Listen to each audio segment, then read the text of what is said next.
It is Car Con Carne, the world's only food podcast recorded in a car.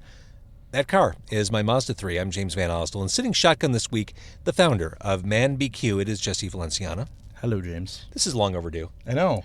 I took another member of the ManBQ collective, like the Borg, John Carruthers, to a really bad barbecue restaurant.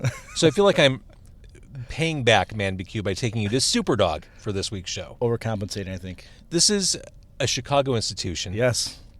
You can't miss it. It's on the northwest side. Every time you drive by, you see the hot dogs on the roof, the encased meat effigies of Maury and Flory, Yep. the couple that started this business.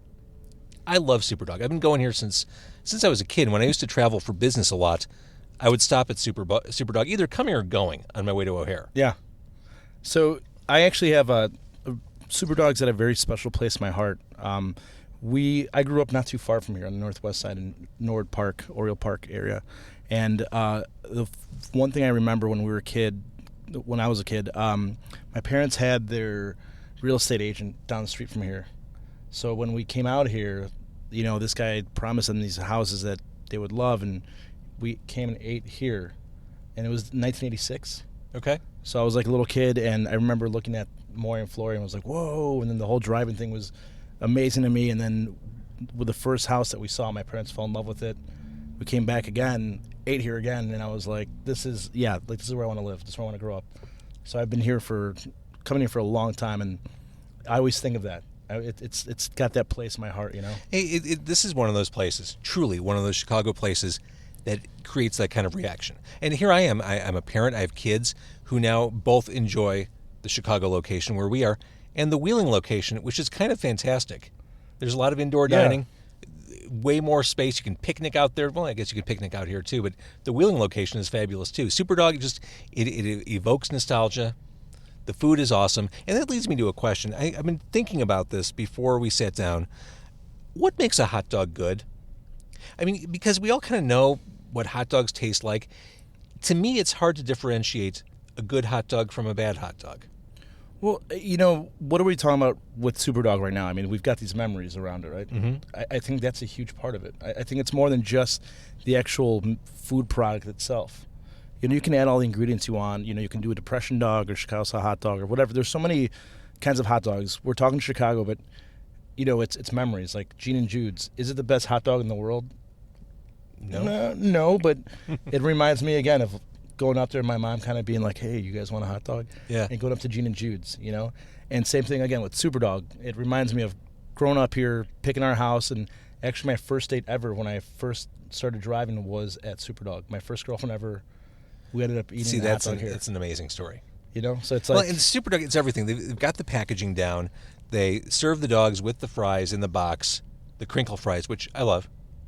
And I'm a big fan of the Whoopski dog, which comes in like an onion bun. Yeah. It's the best. And just like, everything, the little screen here, the order screen, the verbiage they have, the copy they have in the boxes from the bottom of my pure beef heart is always... it's so Chicago. It clearly is. Yeah. There's no place like this. It's amazing. I've interviewed you a dozen times. I ask you the same thing every time, assuming that people don't know. ManBQ is? It's a social club that was founded upon the three pillars that matter so much to all of us: is meat, beer, and rock and roll. Mm-hmm. We started going into our 10th year of existence. We released our first cookbook a couple years ago, and we're actually set to release our second cookbook next And what's year. that called? And that one's called Eat Street. So it's and the focus is street food. Yeah.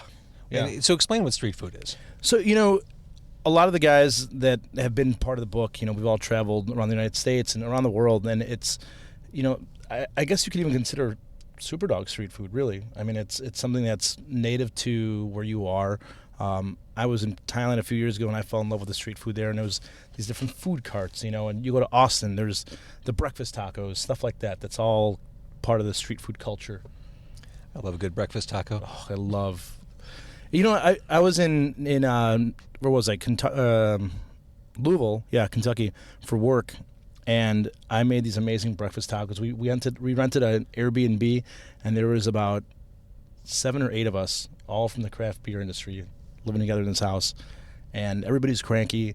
And we woke up, and I made these chorizo breakfast tacos. Oh, yeah. And everybody was finally my friend. So, all right. So we're here supporting the meat part of Meat, Beer, Rock and Roll. Your whole life is the beer part. Yeah. My professional life is. I travel the world now for a beer company in Chicago. So is it one of those things like you hear people who work at 31 Flavors, they can't eat ice cream again for as long as they live because they're surrounded by ice cream all day long? Is it the same with working in the beer industry? Yes and no. I love, there's so many parallels between food and beer. I mean, you drink a beer, it's not, it's not your dad's beer anymore. It's not just like a Budweiser, a very flat and not very appealing beer. It's like there's so many different beers out there now. Actually Superdawg's got 3 different beers. They partnered up with Lake Effect Brewing, who ManBQ partnered up with to make a beer. And they make these complex beers, so there's so many different flavor profiles, and it's when I get off the road, I come home and the last thing I want to do is drink a beer. I want just water or juice, but the minute I go out and have dinner, I'm like, what would really taste good with this hot dog, and you pick a beer. That's how it is for me. So like you can never fully just walk away and like turn on. There's not like a switch where it's like, okay, no more beer. Yeah, I'm out. I'm good. Yeah, been doing that all day. I'm out. It's and again, I mean, I don't drink as much when I'm off the road. When I'm on the road, I'm at these events and they're very beer centric, and I'm doing these beer dinners where I talk about the food that we have for people at night and why we paired it with this beer, and it's really cool because it's very educational. So you're drinking beer, but yeah, when you get off the road, it's like, all right, I have to take it easy a little bit and lose those 30 pounds that I gained. But it's it's interesting. As I get older, a lot harder to get rid of those. Believe me, it's last year, this past year on the road, I gained 33 pounds. On the road. Wait, how long were you on the road? From April through November. Okay, 7 months. Yeah. So, but before that, you did your time. I had lost 44 pounds. So now my goal is to lose those 33 that I gained, just to kind of regulate and show my. Even not working in the beer industry, when I used to travel for business, I mean, it was so hard to be even close to responsible. I mean, you're eating on the go, maybe client dinners. So much. That's the thing. It's for us, we're constantly doing these big food and beer dinners. That's such a big part of craft beers, craft food. So every city I go in, it's not like you're going just to a McDonald's. Like you're going and you're having a 3-4 course meal, sometimes 5-course meal. And you can't say no, and you can't go vegetarian route because you created this menu. So, it's like, all right, 5 courses, all very rich foods, and we're pairing them with all these beers. Well, the second I would hit the airport and I'd have time to kill, I'm like, oh, Rick Bayless has a place at O'Hare. All right, guess I'm going for a torta before I even get on the plane. And you know how it is with traveling. Sometimes you're not even hungry, but it's like, oh, I'm in California. Got to stop by In-N-Out. Exactly. You can't not. I have done that. I'm 15 minutes away from the Sacramento airport. I'm sure there's an In-N-Out here somewhere. Yeah, and you look it up on your phone, and they're everywhere. So, yeah, so it is tough. And right now, my coworker and I are actually trying to work with HR on like having them help us with gym costs and stuff because we travel so much, and can they help with your swearing? Can you work with them on your swearing? I don't know if no, that can never be fixed or helped. I've known you for a while. You don't strike me as a terribly profane person. When the mics are off, it just comes out. I don't know why. I know how to be professional. I think that's what it is. Attaboy. Yeah, but once the mics are off, it's F this, F that, and I'm like, why am I saying that? I don't even have to say that. So, all right, back to the cookbook. You're 2 cookbooks in. How hard is it to put something like that together? I mean, just the act of writing is hard. It's demanding. It's a lot of doubting yourself, editing yourself, going back to the proverbial drawing board. A cookbook, you have the extra layer of complexity, which is you have to build stuff and write about it. Yeah. We're very fortunate, and I can never stress this enough, to have a writer like John Carruthers. I mean, he's a funny dude. He's hilarious. He's so smart, and it's funny when he edits me, and he knows exactly what I'm thinking. He knows how to really put it into words, and he's almost like a tattoo artist for me. I have a bunch of tattoos, and there's an artist that I have that I always go to, and I would go in there with an idea in my mind. I don't just get something off the wall. I really think about what I want, and then I go in there and I say, this is what I want, and then he comes back and he shows me what he came up with, and it's like this is perfect. So that's how Carruthers is. So you go there, and you've got a funny quip, and you show it to him, and he just kind of adds that other level where it's just like, all right, I had to hit a triple, and you made this a grand slam, so this is awesome. And he loves writing. It's so natural to him. So, I can't stress enough how important it is to have someone like that, because it just makes everybody else that much better. I have no ink, by the way. I was thinking about maybe getting a 40s pinup bombshell kind of thing. Maybe an anchor. You should, maybe something on the neck. How about that? On the neck. Yeah. If you're gonna go big. I was thinking about the full phoenix back tattoo with the wingspan spreading out to my shoulder blades. The problem is, got to shave a lot of hair to get there. Well, they shave it for you, so it's. I just got my back. I've had a big tattoo, but I'm like completely hairless.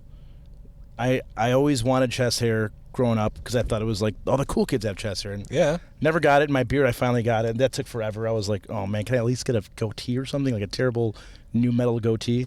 And then it just started growing. And now I'm like, all right, cool. I've got 3 chest hairs. Maybe by the time I'm 40 or 50, I have 10. This is an important podcast episode. We're learning that you're by and large smooth. Very smooth. My friend Ken that I work with was giving me a hard time. He's like, you always bring this up. I'm like, no, I've got no complex. It's fine. It's cool. I don't need chest hair. And he's like, you always bring up the fact that you don't have chest hair and you want it. I'm like, well, all right, maybe just for a day, I guess. It can be a burden. Like a Freaky Friday At the thing. local pool, it can be a burden. I could see that. Yeah, a little self-conscious. See, why don't you get a tattoo so they shave it, and then you're like, now I just have to maintain. God, well, here's the thing. I remember years ago I had a mole removed from my chest, and they had to look at it and biopsy it. It was perfectly fine. But they shaved that area. It was the most uncomfortable thing for about 2 weeks until the hair grew back. Yeah. Every time I turned, it would be like a raw exposed nerve. Ouch. So, no. I am living with it for better or for worse. All right, so we are at Superdawg. We should order some food. I'm starving. I can't look at this menu and not want to start ordering. I keep on looking over your shoulder. And it's not that I don't want to make eye contact, but that burger is just, it's... Their burger is pretty great. Yeah. I mean, everything here, the menu throughout is damn good. It's funny. My son just turned 14 2 weeks ago, and he didn't want a big party. He came here. We took him here for his birthday. Smart kid. Didn't want to do it. Do you want to go take your friends to see a movie? No. Do you want to go bowling or miniature golf? No, I just kind of want to go to Superdawg and then maybe go for ice cream afterward. Awesome. And they actually have great ice cream here, too. I know. Well, they do the squares. Yeah. Which are fantastic. All right, we'll take a break. We're going to order food, and we'll eat it for your enjoyment shortly here on Car Con Carne. Did you flip the switch? Is that what I thought you were supposed to... Isn't it? I thought you were supposed to push the red button. I thought it was you have to flip the switch. Is that right? No, that's for tray pickup. Oh, now I'm confused. No, I'm confused. Because I always go in. See, I thought it was the red button. Oh, I don't know. We may be here a while. I'm so scared. I'm going to flip the switch. If they yell at me, I'm blaming you. If they yell, I'm running out of the car. How dare you? All right, here we go. I'm going to flip the switch. That's for the tray pickup. Oh, but Jesse, what are you doing to me? Maybe that gets attention, though. Oh, come on. Okay. It's flipped. And we know what we want. You know what I really, really want, but I can't have is their malts. Their malts are so good. Yeah. And they have that super brownie, too. Oh, a la mode. It's seriously... I'm lactose intolerant, and it would make the rest of the podcast very intolerable. Be squirming. Yeah. Yeah, it's tight enough as it is in here. Well, as we wait, I can post a selfie of the two of us for all of social media. Thanks for stopping. May I take your order, please? Certainly. We would like a super cheesy, a whoops. Super cheesy? Sure. Did you want everything, including hot peppers on it? Yes, please. And would you like the onions grilled or raw? Jesse. Grilled, please. Grilled, please. Grilled, okay. And you can have it on a bun or dark rye bread. Bun. Bun, please. Okay. Also, Superdawg. Sure. Everything, including hot peppers on that? Heck yeah. Okay. A whoopski dog. Okay. And we serve that with grilled onion sauce and a pickle. Is that okay? Yes, please. Okay. And a Coke and a Diet Coke. You got it. Anything else for you? That'll do it. What size for the Coke and the Diet? Large, medium, or small? Large. Medium. Large for the diet, medium for the regular. You got it. Anything else for you? That'll do it. All right, thank you very much. Just give it all some cooking time. The car will be out as soon as it's ready for you. Awesome. Thank you. Thank you. I love this place. Yes. Oh my I God, was I just love gonna this say place. that. I love that so much. I hope that all got recorded because just the mannerism and the courtesy and The Haya is what gets me. Oh, wait, hang on. Did I do something wrong? Were you guys trying to order? Oh, we just ordered. I shouldn't have flipped that switch, should I? It's his fault. No, it's his fault. I He told told me him to not flip to. the switch. He told me. I was yelling at him. I said, "Don't do it." But I'll be right. I'll let you order. We already placed the order. I'm sorry about the switch. It's okay. It's I'll do his it. fault. His name is Jesse. He's a douche. Way to throw me under the... Man. Sorry. The enforcers came out. All right, hey, I'm trying to post a picture of the two of us. We're really almost uncomfortably handsome in this picture, Jesse. I'm making a creepy face. I'm really good at making creepy faces. Have you noticed that? No, I haven't. But here's my problem. It never fails. Whenever I try to do the selfie thing, I'm always with someone, by the way. I don't do solo selfies. I never know where to look, even though I think it's pretty obvious where the camera is. I'm always looking in an odd direction, like I'm touched, like I'm special, like I can't. I always look up, like I'm looking at something above the phone, or like I think there's got to be some kind of selfie guidelines, right? Like you look somewhere that looks. I am not good at that. All right, here we go. Now you look different in this picture. I'm doing a creepy face. That must be what it is. All right, so I'm going to post this to the gram. Talk for a second. Well, I can't type and talk at the same time. So, What's your handle on Instagram? it's at Jesse ManBQ. Oh, there you go. All right, go ahead. So we were talking about the ice cream. They have the square ice cream. What was that place? It's another Chicago place that does the square ice cream. That kinda Rainbow has Cone? Is it? When I was a kid, growing up in Skokie, there was a place called Cock Robin. That's what it was. Robin. And they would do the square scoops. Yeah. And it was on Skokie Boulevard. And I think it's become like a pet store and a million other things since. But when I was a kid, that was a big deal. We'd go to Cock Robin and have the square ice cream. That I can't place believe you was. remember that. They had one of those actually in Logan Square. Really? Yeah, but the one that we used to go to was right next to Gene and Jude's. Okay. Remember that one? Uh-huh. And that closed down a few years ago. I mean, when I say few, it's probably been like 20 years now, but I'm damn old, so. Here's the thing. As I'm typing this into Instagram, I started writing, me and Jesse ManBQ at Superdawg Drive-In for Cock Robin. No, it's for car. See, I'm telling you, I can't do these two things simultaneously. Women are supposed to be better multitaskers than men, so you're forgiven. Well, I've had moments on the radio, like doing talk radio on WGN. Like I've been able to send emails while doing interviews. Like if someone is especially long-winded, Yeah. I mean, I can do the email, but I can't email as I'm talking. Yeah. With me and like now on the phone, I'm so used to when I'm out doing stuff for work and talking to people, because I get in these long-winded conversations with these beer nerds, right? Mm-hmm. So I'm at the point now that I can actually like do work, respond to emails while someone's telling me how many beers they have in their collection and they're selling. Wait. What do you mean by people collect unopened beers? Yeah. Is this kind of like the Star Wars thing where people collect the unopened box toys? It's worse than that, because there's I truly don't understand this. There's a bunch of beer collectors. I mean, there's a lot of these breweries all over the country that do these one-off beers, these just limited runs on beers, and you get these guys that go and they buy these beers and they make it seem like it's the most rare thing ever and drive up the price, and it's just like with anything out there, any kind of collectible item, and there's like this elitism and what's the word I'm looking for? It's a really big turnoff for craft beer for me. I've met people and they just have this very entitled attitude, and it's gross. Oh, wait, here we go. Here we go. This is it. Guys, how you doing? Yes. Good. Hello. Oh, I need to roll up my window a little bit. Just a little bit. Yep. Perfect. There's the large diet. That's me. So I told James not to flip the switch, and he would not listen. He told me to flip the happens. switch. I pushed the It's red a- button. It's a rookie mistake, though. I pushed the red button. I thought that was what I was supposed to do. Next time, you know. All right, We well, got these Superdawg, everything, including Oh, hot yeah. peppers for you. Thank you. Super cheesy, everything. oh my gosh. And the whoopsie dog. You are magnificent. Thank you so Enjoy. much. Thank you very Thank Will you do. so Thank much. you. Thank you. Okay, this is... Oh my God, this smells like heaven. This smells amazing. All right, so this is great. Here's your straw. I love this. I've got a tray resting on my window. And your dog is just packed underneath a bunch of crinkle fries. Oh my gosh. So the box says, "From the bottom of my pure beef heart, thanks for giving me this chance to serve you, Superdawg." Have some napkins. You will need them. Thank you. So I've got the Whoopski dog here.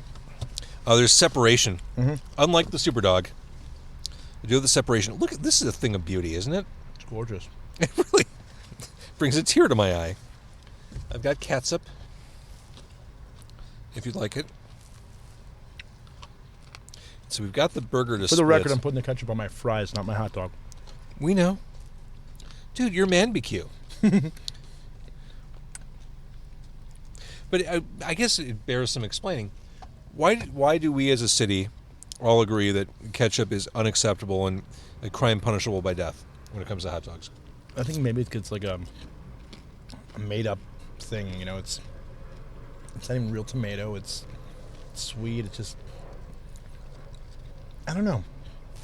Mustard is so acceptable. And relish, which is the sweetest thing ever. Yeah. These fries are so good. They're perfectly crispy. They're perfectly crispy and so flavorful. Yeah, I would eat here every day if it didn't cause a huge problem. If you couldn't have a heart attack, Mm-hmm. what 3 places would you eat at every day? This could very well be one of them. Yeah, I think so. I got to get back to you on that. I mean, do you have some that come immediately to mind? I would say Bert's Place, but since been closed, so... Bert's Maybe- Place was weird, dude. I loved it. I loved their pizza, though. More than Pequod? You know, to be completely candid, probably not. But it was one of those places where, like, you get the street cred. Like, yeah, I love... And to explain Bert's Place, if you're unfamiliar, the guy who created the pizza at Pequod went off on his own, like, I want to say the early 1970s, and started Bert's Place, like a block and a half away from Pequod. It was his house, wasn't it? Mm-hmm. I mean, it certainly didn't look like a restaurant as you were driving by, and you couldn't walk in off the street.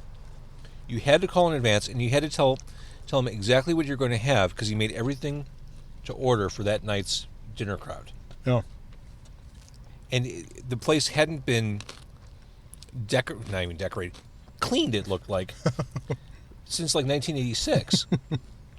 But the pizza was damn good. Pizza was good. I do think Pequod was better. I love Pequod, but my absolute favorite pizza in Chicago is Home Run Inn. Home Run Inn's great. So good, they just opened one on the north side, too, which is... Where's that? Super convenient.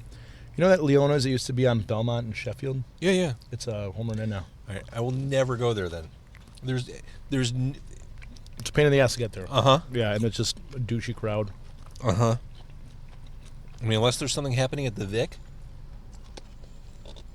or I happen to be at a Cubs game, which I don't see happening. I don't know what the last show at the Vic was that I saw. Yeah, it's been a long time for me.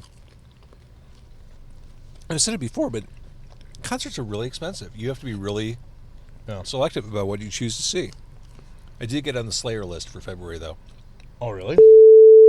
Yes. All right, I'm going in for the...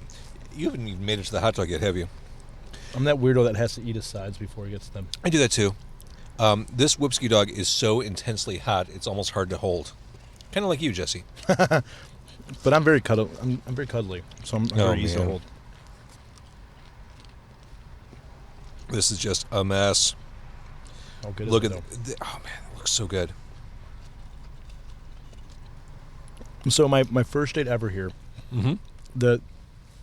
I was making my date laugh because I was talking about how green the relish was, and I mean now it's probably not funny, but we were trying to figure out what the pickled tomato was, and I was making up stories of what it was, and that sealed the deal.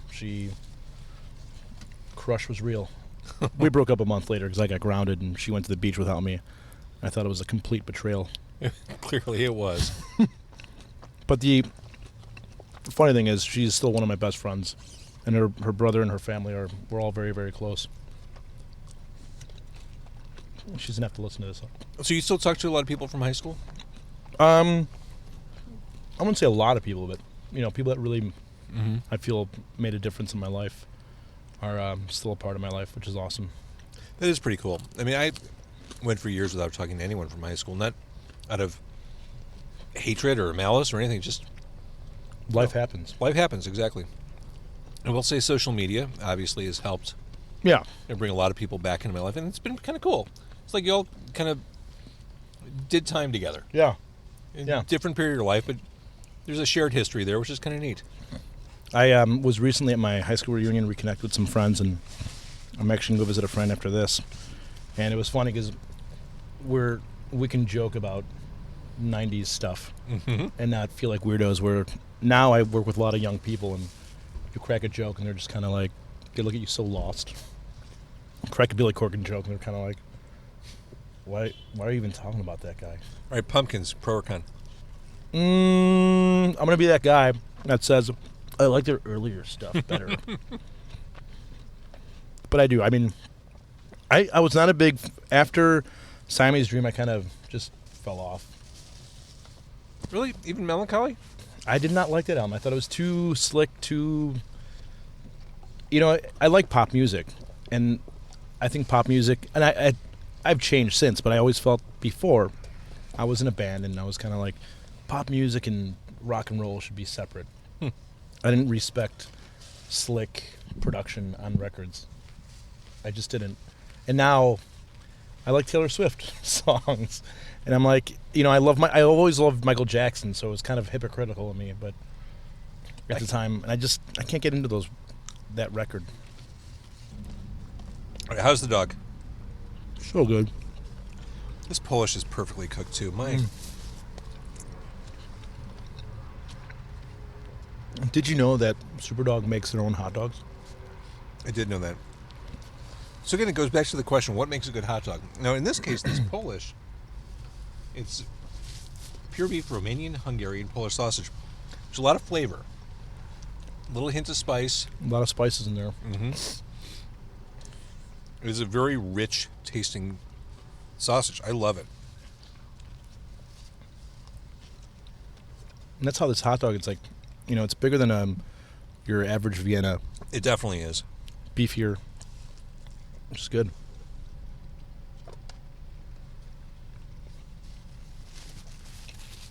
That's great. They put a sauce on the Polish.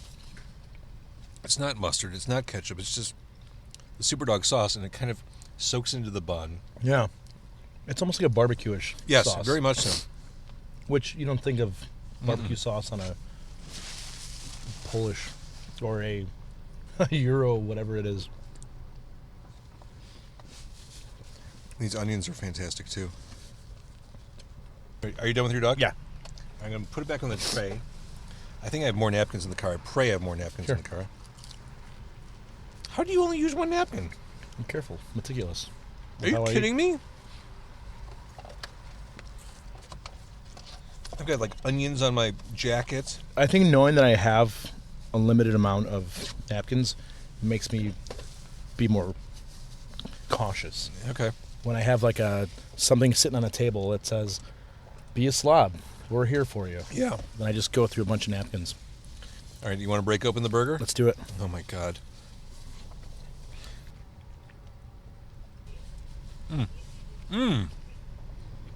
Right? It's the cheese and the relish on there. And it's a small burger. It's not a very thick burger, and it's... Oh, man. But I like just a straight-up burger like that. That is right on the money. The grilled onions are what do it for me on this burger.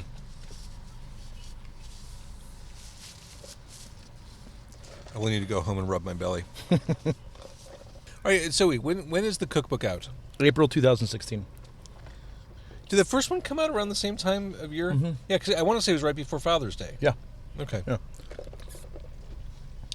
That's smart. Is that the thinking, is make sure it's out and about before Father's Day hits? Because it's the perfect opportunity. And Memorial Day. That's really up to the publisher. They kind of pick the date, and we were, on our end, as the writers, we're kind of like, why don't we put it out right before Christmas? But they have their cycles as to why, and their reason as to why, and we trust them blindly.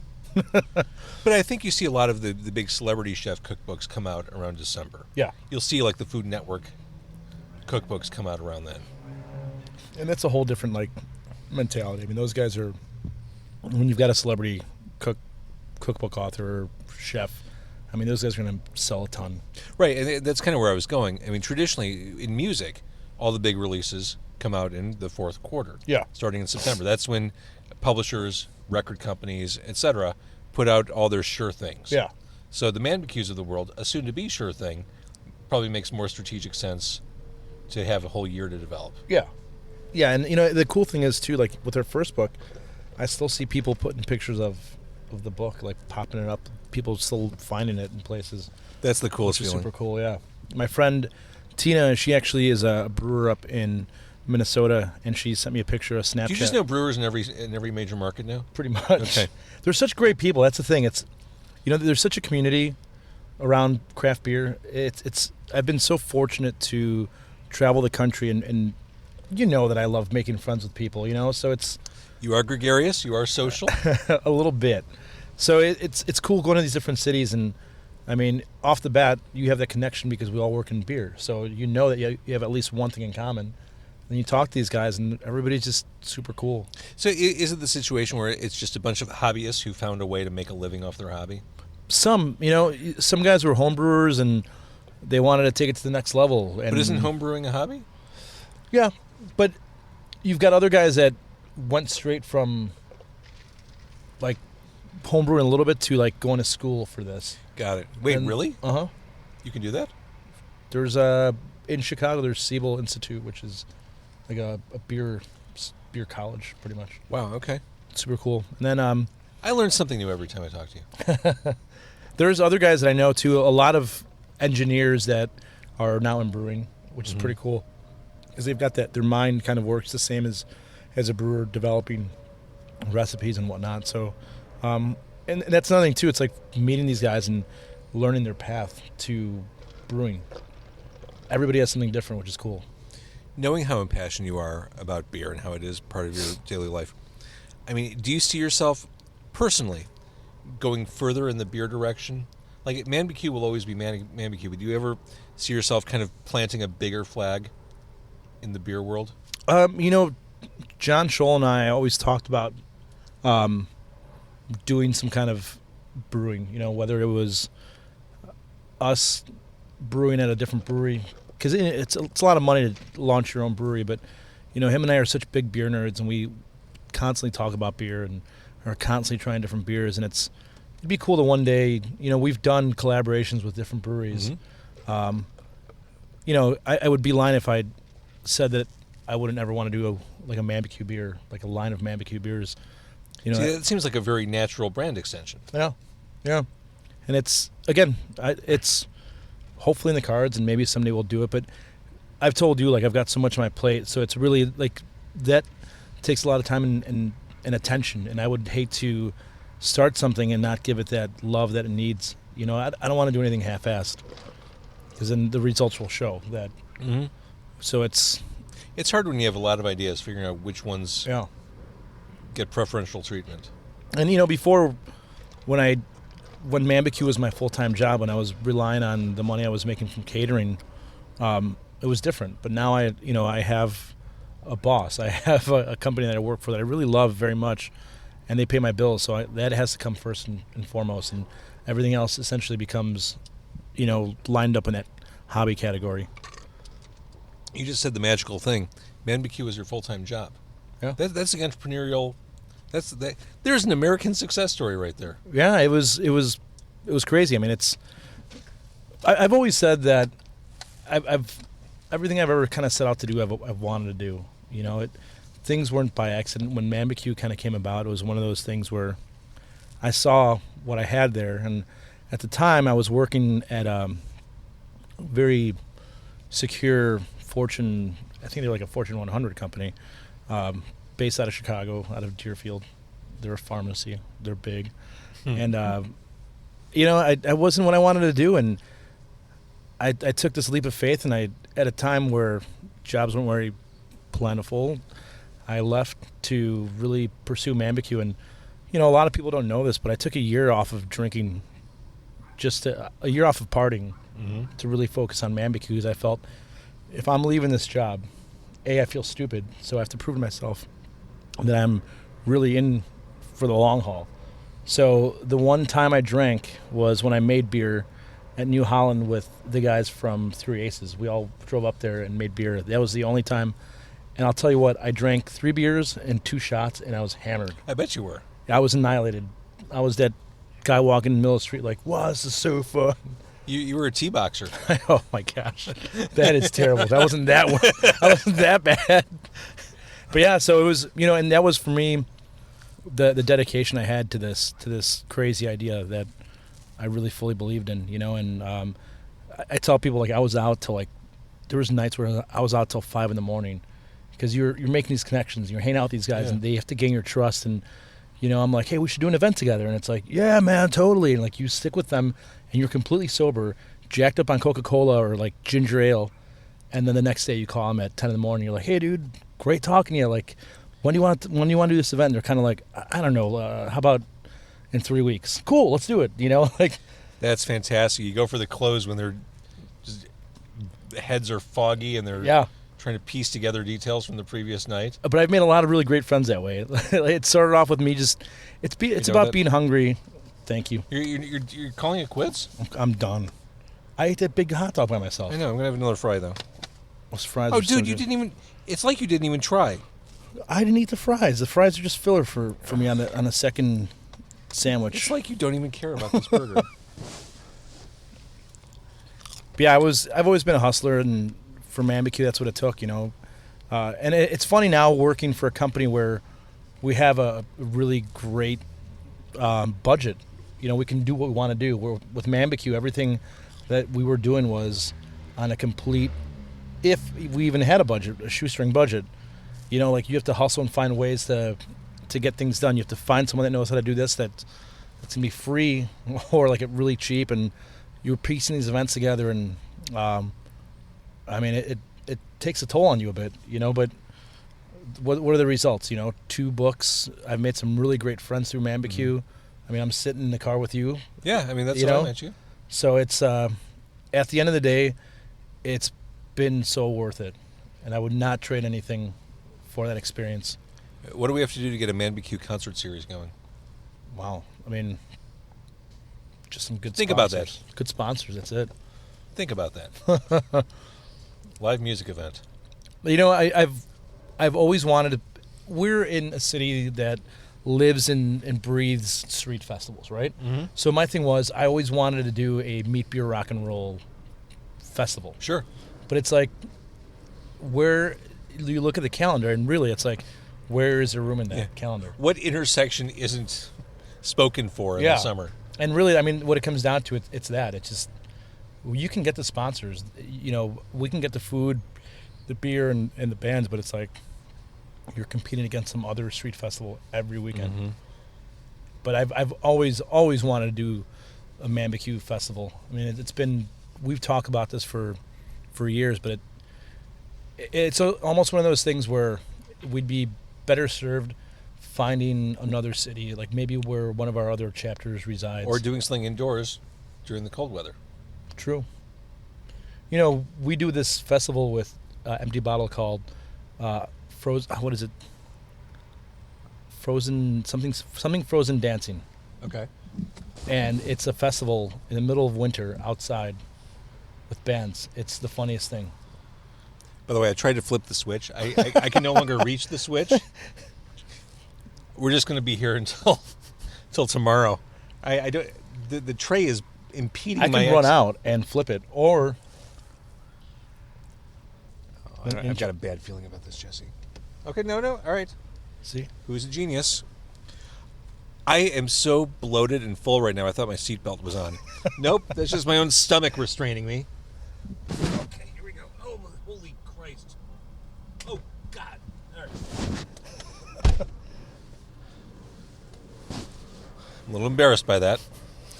That was very fun to watch. Not proud. I should have been filming this. I should have Snapchatted Felt this. like a Tyrannosaurus trying to move my little hands around my belly to get that switch pulled. So you have fun? This was great having This you is on. amazing. This Super is long awesome. overdue. Yeah, I know. What the heck? Usually I invite you into a radio studio, but this is kind of like a radio studio. This is funner than... It kind of is. Yeah. This walking into this microphone door was awesome. This apparatus is... See, I want this to be my ManBQ. I want to find a way to make money off of this because this is super fun. Let me help you find some guests, too. I'd love to... You know I love sharing friends and... Mm-hmm. So many people that I know I think would be great at this. I'd love it. Yeah. This was awesome, man. I'm so glad you did this. We'll do it again. One of my favorite people at one of my favorite places. This is a home run for me. And John Carruthers, if you're listening, I'm sorry. How was that barbecue, John? So if you listen to the show and you like it, please tell a friend. We're on Twitter at Car Con Carne, carconcarne.com. Also, you can support Car Con Carne through our Patreon page. And by our, I mean mine, but really the show's. Patreon, patreon.com/Car Con Carne. Jesse Valenciana, thank you so much. Thank you, sir.